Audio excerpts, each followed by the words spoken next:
உயிர்த்தெழுந்த இயேசு கிறிஸ்துவின் வல்லமை ஊழியங்கள் வழங்கும் வசனப் பெட்டகம். இயேசுவே கர்த்தர். இயேசுவையே தேவன் ஆண்டவரும் கிறிஸ்துவுமாக்கினார்.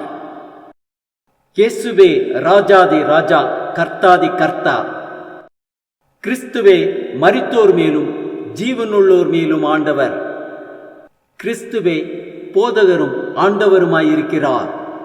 வசனப் பெட்டகத்தின் இன்றைய தின கருப்பொருள்: தேவனுடைய சமூகம்.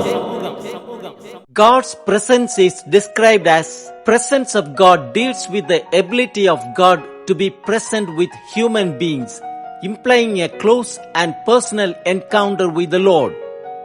God's presence is filled in heaven. God's presence provides comfort in times of trouble or anxiety. God's presence brought fear to Adam and Eve's sinfulness at Garden of Eden. God's presence cast light on Isaiah's sinfulness. God's presence is at the place of worship. God's presence where prayer is heard. God's presence is a place of judgment. God's presence is a place of blessing. In the age to come, God's presence will be ultimate blessings, for believers will see Him face to face. ஜீவ மார்க்கத்தை எனக்கு தெரியப்படுத்துவேன். உம்முடைய சமூகத்தில் பரிபூர்ண ஆனந்தமும் உம்முடைய வலது பார்சத்தில் நித்திய பேரின்பமும் உண்டு. தேவனுடைய சமூகத்தை குறித்ததான வேத வசனங்களை பார்க்கலாம். சங்கீதம் 95:2 வாசிக்கிறோம்: துதித்தலுடனே அவர் சந்நிதி முன்பாக வந்து சங்கீதங்களால் அவர் ஆர்ப்பரித்து பாடக்கடவும். சங்கீதம் 139:7 முதல் 10 வரை உள்ள வசனங்களில் வாசிக்கிறோம்: உம்முடைய ஆவிக்கு மறைவாக எங்கே போவேன்? உம்முடைய சமூகத்தை விட்டு எங்கே ஓடுவேன்? நான் வானத்திற்கு ஏறினாலும் நீர் அங்கே இருக்கிறீர். நான் பாதாளத்தில் படுக்கை போட்டாலும் நீர் அங்கேயும் இருக்கிறீர். நான் விடிய காலத்து செட்டைகளை எடுத்து சமுத்திரத்தின் கடையாந்தரங்களிலே போய் தங்கினாலும் அங்கேயும் உமது கை என்னை நடத்தும், உமது வலது கரம் என்னை பிடிக்கும். சங்கீதம் 97:5 வாசிக்கிறோம்: கர்த்தரின் பிரசன்னத்தினால் பர்வதங்கள் மெழுகு போல உருகிற்று, சர்வ பூமியினுடைய ஆண்டவரின் பிரசன்னத்தினாலேயே உருகி போயிற்று. யாத்திரையாகமம் 33:14-15 வாசிக்கிறோம்: அதற்கு அவர், என் சமூகம் உனக்கு முன்பாக செல்லும், நான் உனக்கு இளைப்பாறுதல் தருவேன் என்றார்.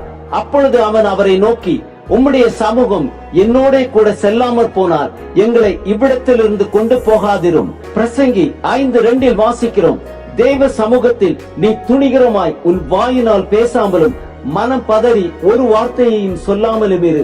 தேவன் வானத்தில் இருக்கிறார், நீ பூமியில் இருக்கிறாய், ஆதலால் உன் வார்த்தைகள் சுருக்கமாய் இருப்பதாக. 2 நாளாகமும் 5:14 வாசிக்கிறோம்: அந்த மேகத்தின் நிமித்தம் ஆசாரியர்கள் ஊழியம் செய்து நிற்க கூடாமற் போயிட்டு கர்த்தருடைய மகிமை தேவனுடைய ஆலயத்தை நிரப்பிட்டு.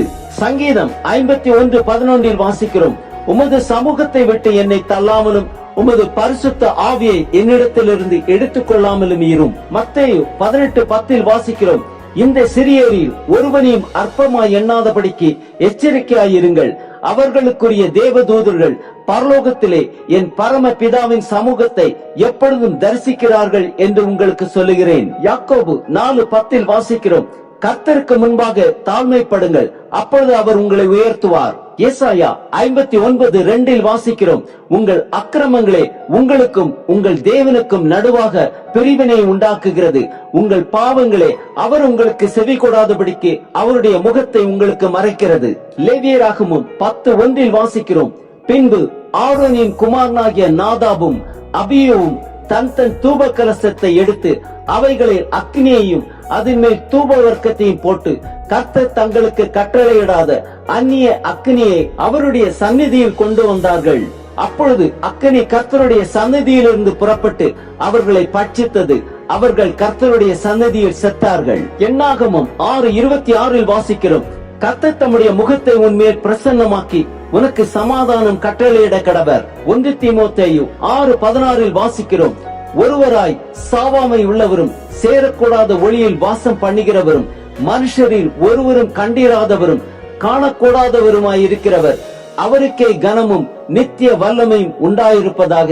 ஆமேன். 2 தீமோத்தேயு 4:1-2 வாசிக்கிறோம்: நான் தேவனுக்கு முன்பாகவும் உயிரோடு இருக்கிறவர்களையும் மரித்தவர்களையும் நியாயம் தீர்க்க போகிற கர்த்தராகிய இயேசு கிறிஸ்துவுக்கு முன்பாகவும் அவருடைய பிரசன்னமாகுதலையும் அவருடைய ராஜ்யத்தையும் சாட்சியாக வைத்து கட்டளையிடுகிறதாவது, சமயம் வாய்த்தாலும் வாய்க்காவிட்டாலும் ஜாக்கிரதையாய் திருவசனத்தை பிரசங்க பண்ணு.